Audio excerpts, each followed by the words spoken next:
আসসালামু আলাইকুম। Hi viewers, সবাই কেমন আছেন? আশা করি আলহামদুলিল্লাহ সবাই ভালো আছেন। আজকে আমরা যাচ্ছি ইস্তাম্বুল এয়ারপোর্টের দিকে। তো আপনারা যারা ইস্তাম্বুলে আসবেন, কিভাবে মেট্রো করে আপনারা আ আয়া সোফিয়ার দিকে আসবেন বা বিভিন্ন জায়গাতে যাবেন, সহজে আপনাদেরকে কিছু টিপস দিব, যাতে আপনাদের উপকারে আসে। তো আমরা গায়ের তেপে আসলাম। গায়ের তেপে থেকে আমরা এখন যাচ্ছি ইস্তাম্বুল এয়ারপোর্টের দিকে।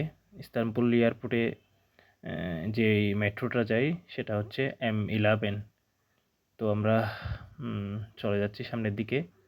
গায়ের তেপে আপনি আসার পর, মেট্রো থেকে নামার পর আপনার 10 থেকে 12-14 মিনিট এরকম হাঁটা লাগতে পারে। প্রায় অনেক মাটির নিচে এই মেট্রোটা। প্রায় 4-5 ধাপ সিঁড়ি অতিক্রম করার পর আপনারা মেট্রোর কাছে যেতে পারবেন।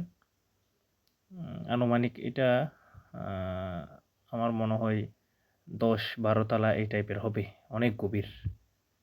তো দেখতে থাকেন, আমরা যাচ্ছি। কিভাবে আপনারা আসবেন বা যাবেন সেটা আপনাদের সুবিধার্থে এই ভিডিওটা বানানো হচ্ছে আমার মূল উদ্দেশ্য। কারণ আপনারা ট্যাক্সি অথবা মিনি বাস করে আসতে গেলে অনেক টাকা গুনতে হবে। তো যার কারণে আপনারা বিভিন্ন দেশ থেকে এখানে ট্রানজিট নেবেন বা ইস্তাম্বুলে শহরে ঘুরতে আসবেন, তাদের জন্য এই ভিডিওটা অনেক উপকার হবে। আপনারা মেট্রো করে আসলে আপনাদের 70 থেকে 80 লিরার মধ্যে আপনাদের হয়ে যাবে, যেগুলো আপনারা ট্যাক্সি করে গেলে আপনার 2-2.5 হাজার 25 ইউরো বা 30 ইউরো এই টাইপের আপনাদের কাছ থেকে চার্জ করে নিয়ে নিবে ট্রাভেল এজেন্সিরা। তো আমরা চলে আসছি। এটা মূলত চালু হয় 2023 সালে। আমরা চলে আসছি মেট্রোর কাছে। তো দেখা যাক কয় মিনিটের মধ্যে আমাদের মেট্রো চলে আসে। M11। সবাই ওয়েট করতেছে। ফাইনালি আমাদের মেট্রো চলে আসছে। এখন আমরা মেট্রোর মধ্যে প্রবেশ করব। সবাই হুড়াহুড়ি করার ঢুকে গেছে, যার কারণে আমি আমার সিটটা পাই নাই। ফাইনালি আমরা মেট্রো থেকে নেমে গেলাম। নেমে আবার আমরা যাচ্ছি এয়ারপোর্টের ভিতরে, যেদিক থেকে আপনার বিমান ছাড়ে, ডিপার্চার আর অ্যারাইভাল দিকে। ইস্তাম্বুল এয়ারপোর্টের একটা সুবিধা হচ্ছে আপনি সোজা মেট্রো থেকে নামার পর একদম ডিপার্চার আর অ্যারাইভাল দুইটাই পেয়ে যাবেন আপনি। আপনার হাঁটতে হবে না। মেট্রো থেকে নামার পর আপনার 3-4 মিনিট এই টাইপের হাঁটলে আপনি পৌঁছায় যাবেন এয়ারপোর্টে। আসলে অনেক সুন্দর এই এয়ারপোর্টটা, যা না দেখলে আপনি বুঝবেন না। পাশে আপনার হিলটন হোটেল আছে আপনার ইস্তাম্বুল এয়ারপোর্টের পাশে। পাশে একটা মসজিদও আছে, অনেক সুন্দর। তো আমরা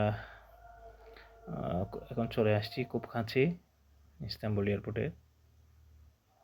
তো আপনারা যারা আসবেন এই রোডটা ব্যবহার করলে আপনাদের অনেক টাকা সেভ হবে। আপনারা যারা ইস্তাম্বুলে এয়ারপোর্টে আসবেন, তারা এক্সিট হওয়ার টাইমে গেট নাম্বার 13 অথবা গেট নাম্বার 10, এই দুইটা দিয়ে গেট দিয়ে বের হয়। আরও বিভিন্ন গেট দিয়ে বের হয়, সচরাচর এই দুইটা দিয়ে বের হয়।